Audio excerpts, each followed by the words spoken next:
Hey guys, Kusha here with Exerscribe TV, and today I want to talk to you about how long you should wait to see results.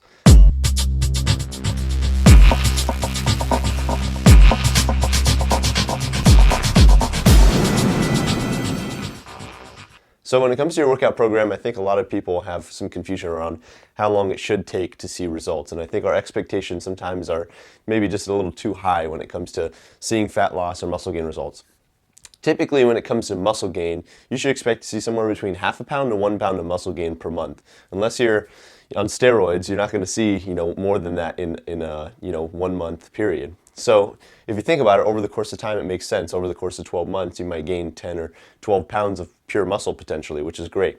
When it comes to fat loss, you should expect to see about 1 pound of fat loss per week on average, 2 pounds at the most. Because when you lose more than that, it's actually bad for your body. Because what happens is it becomes very difficult to maintain. Number one, so it's easy to rebound.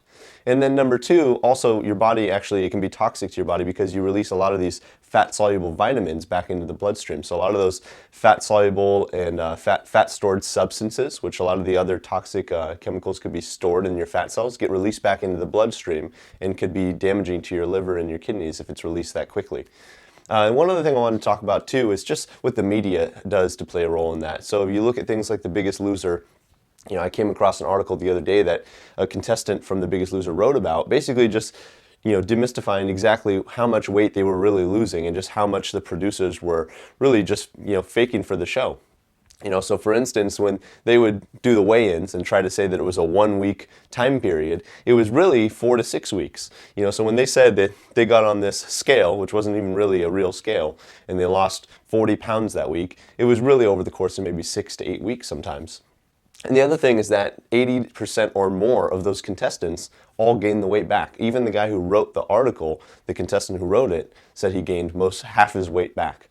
So when it comes to your expectations, if you expect to lose a lot of weight quickly, you're most likely going to end up rebounding and gaining it back. So I think you need to reset your expectations, really focus on just the habit changes.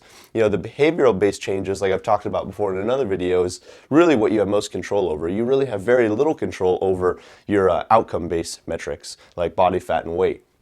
But your behavioral based metrics you have full control over. How many days per week you're going to work out this week, how long you're going to work out for, what you're going to eat today, or how many times today you're going to try to get more vegetables in each meal. All those behavioral based products you can focus on every single day, and if you commit to those singular habits and you exhibit mastery in each one over the course of time, those habits will consummate and create the results that you're looking for in terms of body fat reduction and muscle gain.